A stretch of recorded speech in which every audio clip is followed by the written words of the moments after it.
Hello, I hope you're doing fine, and I also hope that you are enjoying the sense of spring as much as I do. In a former video I talked about orange blossoms, and in this video I'm going to talk about Narcissus, about daffodils, which for many people is the ultimate symbol of spring, of new life, of hope.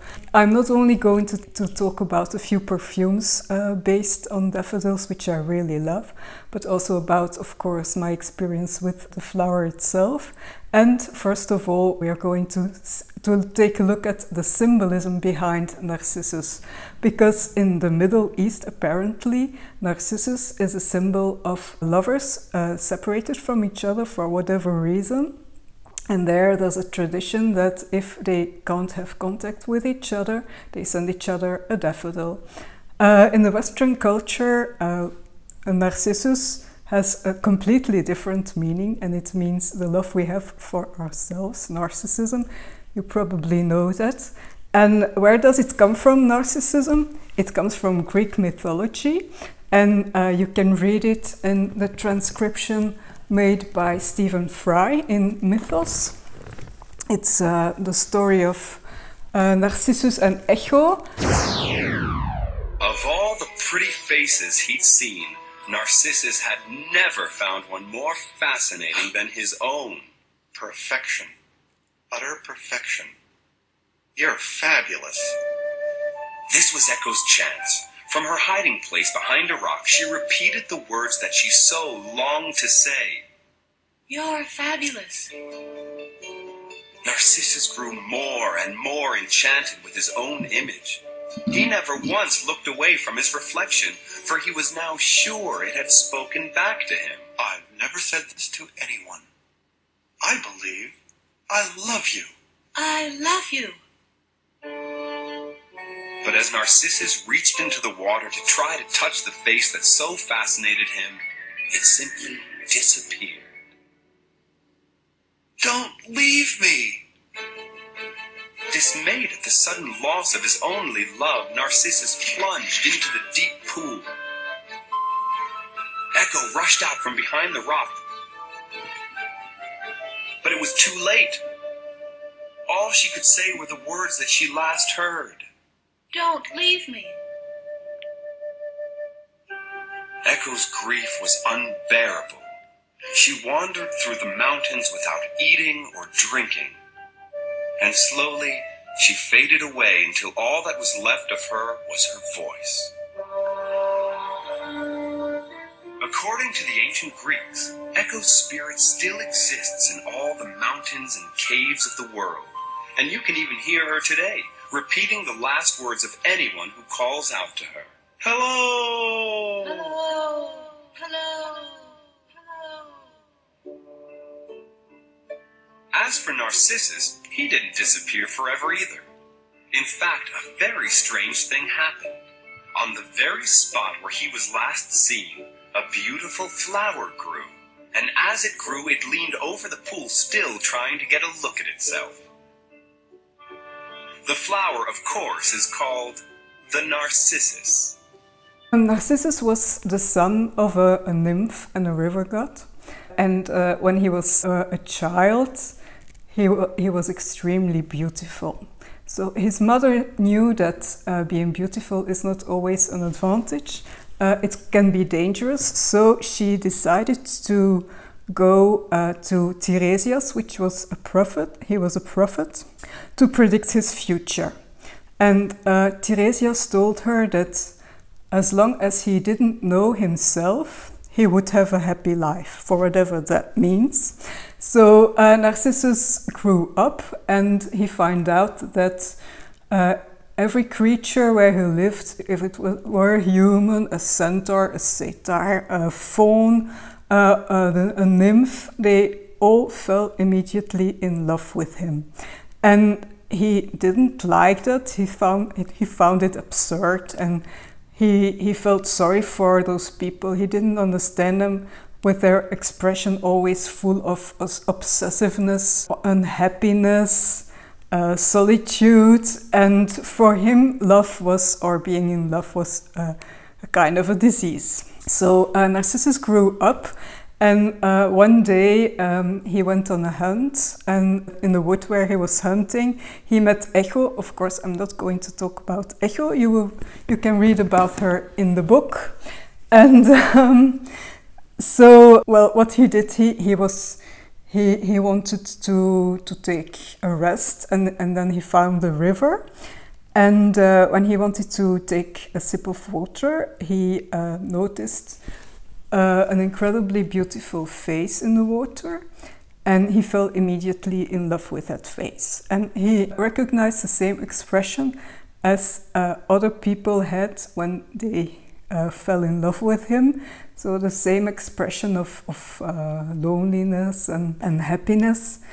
And he thought, well, it filled him with joy, because he thought, well, this creature, this beautiful creature, should have the same feelings as I have, so I'm going to kiss him. So he tried to kiss him, so he bent forward to the water, and when he came closer, each time he came closer, the image disappeared. It's broke into 1,000 pieces, and it's disappeared in the waves of the water. He tried it over and over again, he didn't give up. But yeah, it was always the same story. The image disappeared when he came too close. Then, well, at the end, the gods felt sorry for him, and they decided to change him into a flower, the Narcissus, and that's our flower here. So now I'm going to talk about the flower itself. From my memory, I always think about the scent of a narcissus as being honey-like, vanilla-like, very sweet, a bit like ylang-ylang, not really like a white flower. It has a bit of creaminess to me, but not so much. But now that I experienced it with those little narcissus here, those little daffodils, I noticed that it has a lot of other facets in it too. So what it reveals to me is a lot of greenness, bitterness, the bitterness of a bud of the stalks, also the bitterness you get when you cut the flower and this milk is coming out of it. It has a very sharp, bitter smell. And it also is very peppery. You can compare the pepperiness a bit with hyacinth. And what I also like about it, that it's slightly dirty. The dirtiness, I think, comes from the pistils, and sometimes it reminds me a bit of something dirty, but also about it's very similar to the smell of cocoa powder. So that's also a facet in it which comes forward. And then what I discovered now, something really strange, is the watery aspect it has. It smells a bit like ozone, like water, and some people describe it even as a gasoline smell in it. So it has a lot of facets. And keep them in mind, because they will return in the perfumes I'm going to talk about now. First, one of my favorites is Romanza from Masque Milano. Look at the bottle and the box, it's stunning. I love it. I love the packaging already. And at the back they have written also the notes in the perfume. I will talk about that later. First, I'm going to talk about the house. So it's Italian Masque Milano, and the creators, the founders of the house, emphasized on their website that they don't really want to create perfumes which are fit for everybody, one size fits it all, or a bestseller, but they see perfumes as emotions. So you can wear a perfume as something which captures the soul, and it represents kind of an emotion or an act in an opera, in a play, or a state of mind. Like instance here, it's falling in love, in fact. So Romanza also refers to Victorian Narcissus, and probably you will guess who it is about. There's also a quote by Oscar Wilde. Of course, it refers to the picture of Dorian Gray. Dorian Gray was also quite narcissistic.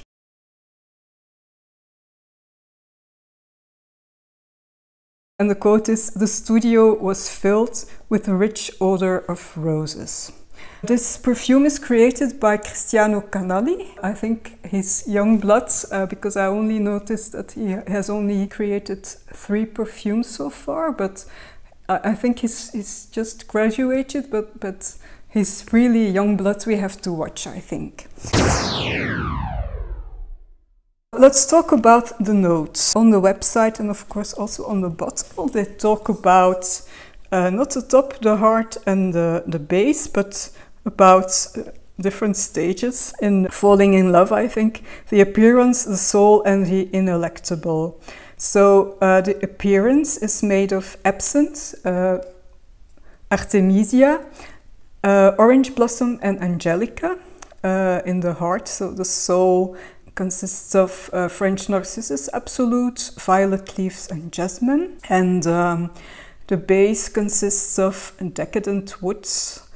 And they say it's about vetiver, cedarwood and patchouli, also an amber, accord and myrrh.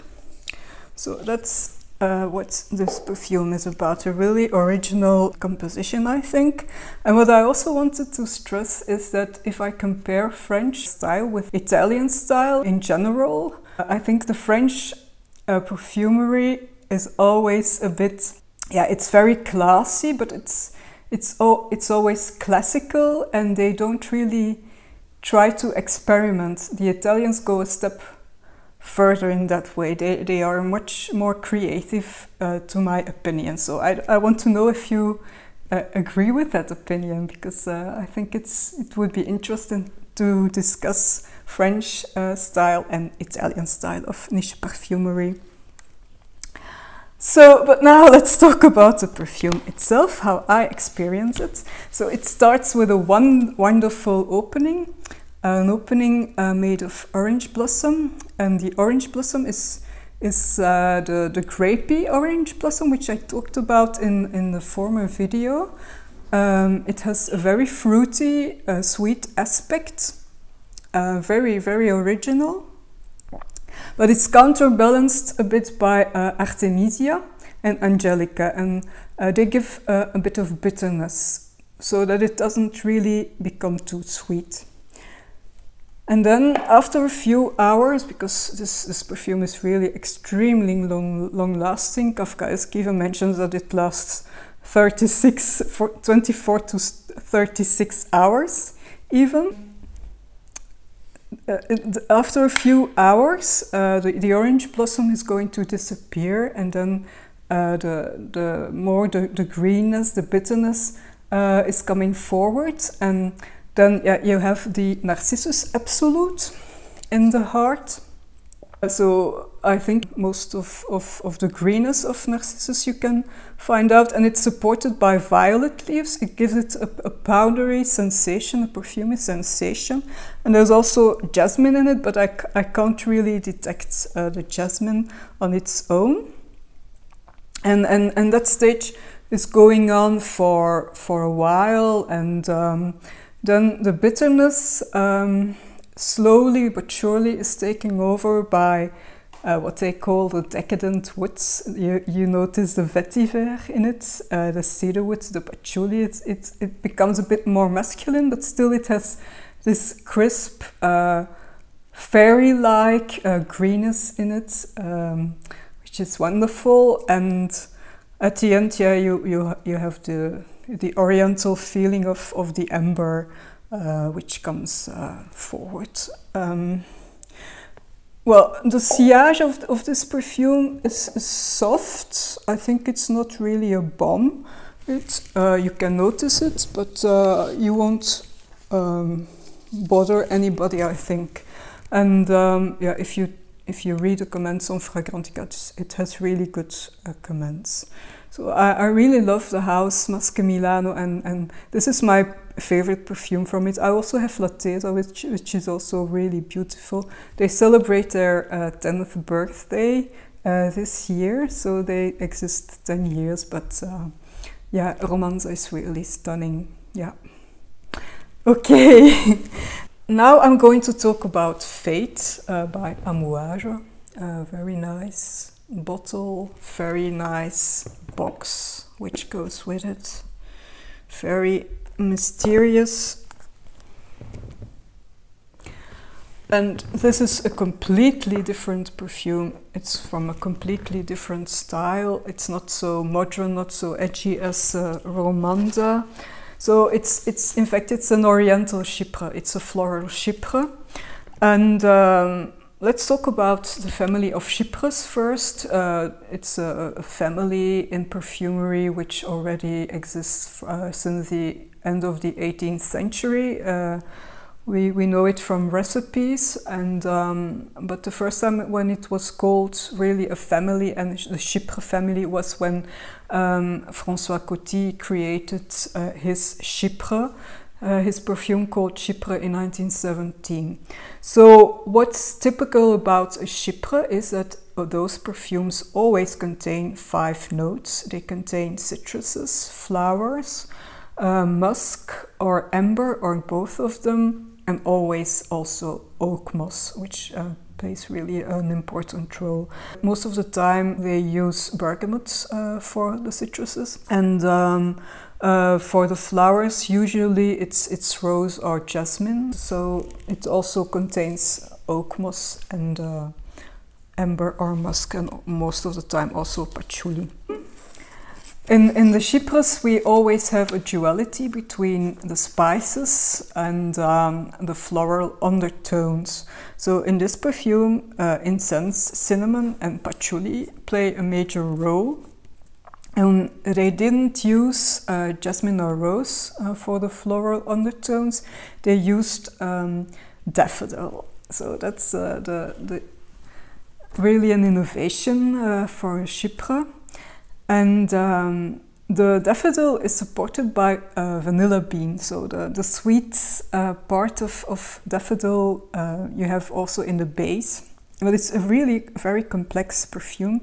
It's mysterious. It has a vibe for me of opium, retro opium, vintage opium. It's really an old school perfume, really, but with a modern touch, with the soft touch of daffodils. So in the top notes we have bergamot, cinnamon, chili and pepper. And at the heart we have rose, narcissus, jasmine, frankincense and labdanum, so all really oriental notes. And at the base we have vanilla bean, which really has a very special effect in this perfume. Not only vanilla bean, but also frankincense, benzoin, castoreum, patchouli, oak moss and leather. So Victoria Forlova also writes about the Chypres that they have a unique combination of accords, and this unique combination of accords creates a sensual and mysterious effect, a play upon the warm and cool contrast of materials, and they don't really evoke something really concrete like a gourmand or a floral perfume, but they really evoke something more abstract. So you can't really say what you're smelling. It's a sensation from the whole. It's the combination of all those notes and the duality between flowers and spices and all the patchouli and all the stages from citruses to the base. So, but really, it's a stunning perfume. Okay, now let's go to the ultimate daffodil perfume to me and to many people, but unfortunately it was a limited edition by Penhaligon. It was launched at springtime from 2015, and It was only available during half a year, so I discovered it when I was in London. I passed by a shop of Penhaligon and Penhaligons, and I thought, well, they should have lots of daffodils in here, but it was the smell of Ostara. Ostara is the goddess, the German goddess of Easter. You can recognize the word Easter. Easter comes from it. The bottle is really stunning.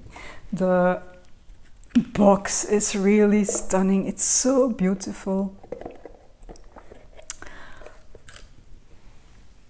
But it's not available anymore, so I really care for it a lot.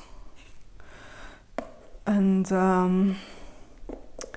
it was created by the genius, the brilliant Bertrand Duchaufour, the master of luminosity, the master of putting notes together which form something else that it's incredible how he did it, because apparently Narcissus, if you want to make a perfume from the flower itself, it's very hard.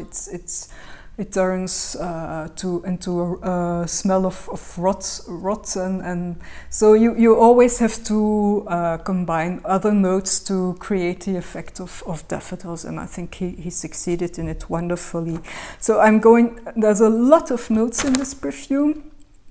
I'm going to mention them, but I'm not going to analyze it too much, because that would be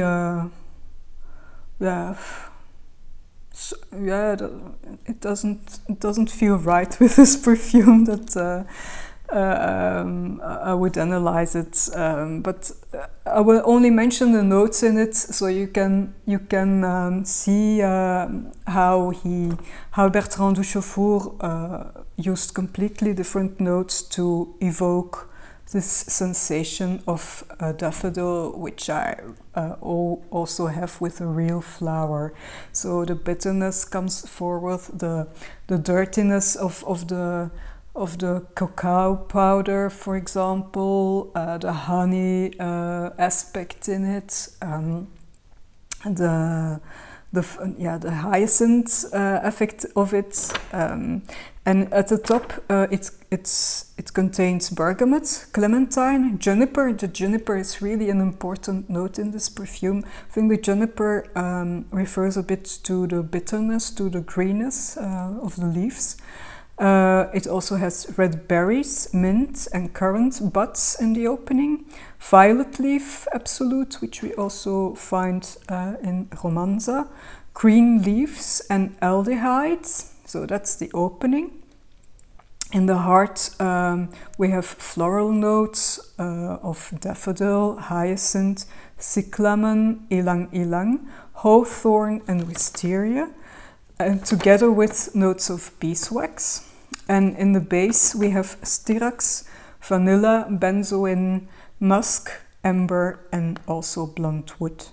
So all those notes to me create the most photorealistic flower perfume I know. It's amazing. It's wonderful, and I hardly use it, but each time I use it, I enjoy it so much, and it gives me hope. It brings me joy. It reminds me of spring. So I can evoke spring also during winter when I feel like it. So that's my favorite perfumes based on daffodils. And so I hope you liked this video, and that you get inspired. And I would like to know what your favorite daffodil perfumes are and how you experience the flower yourself. So see you next time, probably with another take on spring blossoms. Bye.